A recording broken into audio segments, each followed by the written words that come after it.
Hey guys, welcome to Uinta Garage.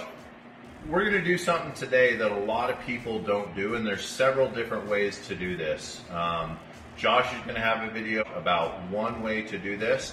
It's easy, but this is the way to do it when you have a full leaf pack on. Now, I have a gantry crane, and so it makes it really, really easy, but you can do this with a strap through a tire and just an engine hoist. You do need to be careful with it.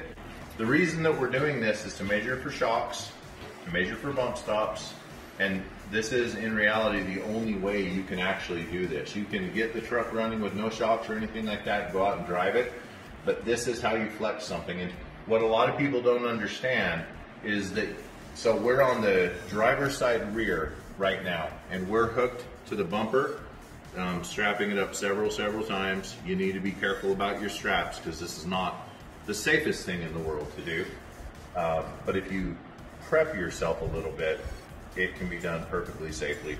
When you lift the driver's side rear, you're getting rebound on the driver's side rear and you're getting compression on the passenger side front. Lifting the rear tire will compress the front more than if you're just lifting one side of the front.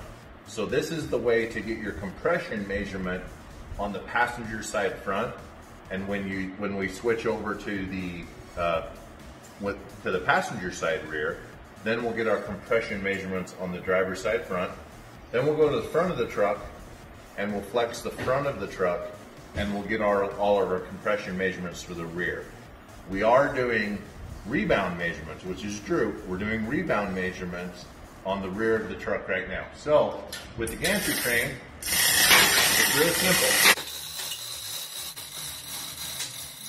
Now, the back tire is lifting right now. So we've come up to the front, the rear is flexed. Your goal here with most springs, if you have a custom spring, you need to check with the spring manufacturer. But with most springs, what you're trying to accomplish is to get this flat right here, to have this spring flat. And the reason you're trying to accomplish that is to get the maximum travel out of your shocks and to prevent your spring from being damaged. Your shock has to be not in the middle of its travel, but it has to have just enough to have all of the compression, and it has to have enough to not limit the truck on rebound. So that's why we flex the driver's side rear to compress the passenger side front.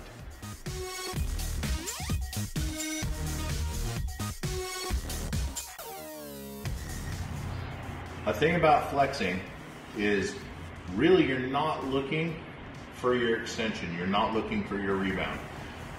If you look here, if you look at the back of the truck right now, you see that both rear tires are off the ground.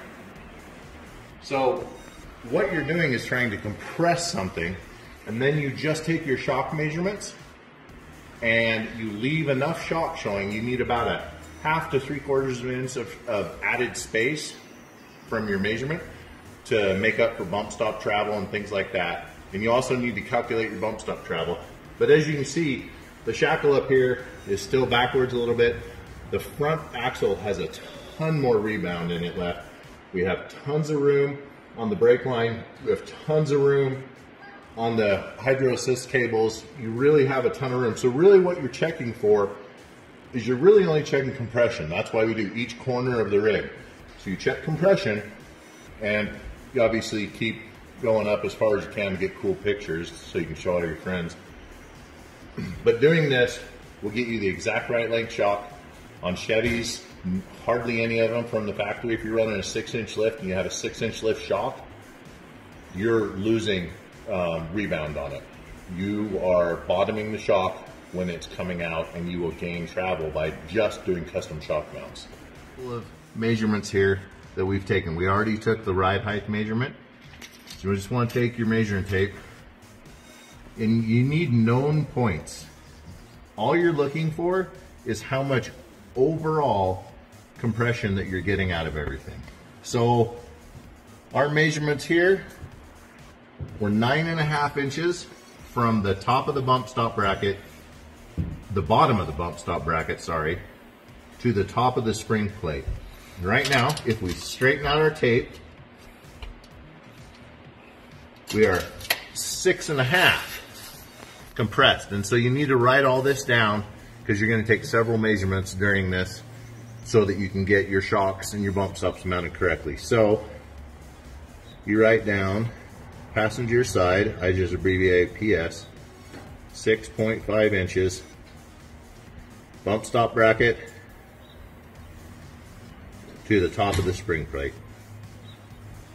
So we know on this truck we have 3 inches of compression travel once the spring gets flat. And you can look at our shackle right here and you can see we have plenty of room for the shackle. You're also going to look and you're going to check for clearances on your steering, clearances against oil pans, looking at everything underneath it, even right here, the header to the shackle, things like that. You need to just look at clearances and make sure that this is the reason you flex. You do not want to find this stuff out on the trail. So this is the reason this is important. So we're just like you guys. Sometimes we're going to figure out solutions that aren't the best in the universe, but they work. This being one of them. You can see we wrap the strap around, put these 2x4s and a 2x6 right here to get the gantry crane away from the wheel. The easier way to do this is to get an old wheel, go to a junkyard, get an old wheel, use an engine hoist, and just weld a hook to the wheel. The gantry crane, this is the first time I've used the gantry crane to do this, and the engine hoist is a little bit easier, but my engine hoist is across the yard and I don't feel like dragging it across the yard, and I wanted to see if we could do this. So we've moved to the front, we're measuring everything, pulling everything up. We're going to pull this up until a tire comes off the ground and hope that our little conglomeration doesn't come off, but it hasn't moved one little iota and smash Michael's fender. So the nice thing about the gantry crane is it kind of moves along as you're going.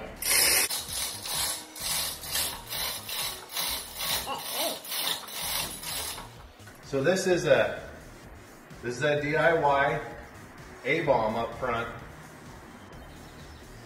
and just 52s up front, 56s in back. It requires some other modifications, but as you can see, he's pretty flexy.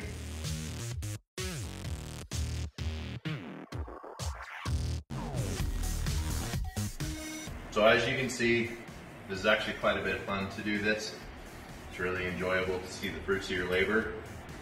But flexing your suspension before you do shock mounts is a really important aspect of getting the maximum amount of travel out of whatever suspension you have. It doesn't matter whether it's 52s and 56s or custom 47s and 52s in the back or 63s in the back. Whatever it is, it doesn't matter if it's set up off the shelf, tough country, rough country, super lift, it does not matter. You still need to do this important step in modifying your rig. Nobody ever does this, and so you almost always end up losing travel. So you're putting a whole bunch of money into suspension, you're buying a new shocks, you're buying new shocks front and rear, you might as well check the amount of compression and check the amount of rebound that your suspension actually has so that you can get the maximum amount of travel. I mean, that's what we're all about, really, right? Not everybody can afford links and coilovers and this, that, and the other thing. So you got to maximize your dollars where they go. And this is how you do that. You test and you do things like this to flex stuff out so that when you go out wheeling, there's no surprises. And I mean, you know, like I said, it makes for cool pictures, put up on Facebook and Instagram and stuff. That's about what we're doing for today, guys. Remember, this is an important step. We'll have another video up about how to do this a different way that's actually makes for less cool pictures, but is probably a little bit easier to do because all it requires is a floor jack. It doesn't require an engine hoist, it doesn't require anything like that. We've got another video that'll be on the page soon, or I'm not sure when everything is going together. But we'll have a video of 2 ways to do this. You can do this with an engine hoist, you can do it with a gantry crane, and we'll show you how to do it with a floor jack. Get the maximum out of your suspension, go out, wheel, have fun, show off, do cool things. So thanks for joining us in Uinta Garage. Click the bell so you get notifications, subscribe to the channel. I don't know where they are, but they're somewhere down here when you're watching the video. And we'll have more videos out about how to do weird stuff like this that a lot of people don't ever think about. Guys, have a good day.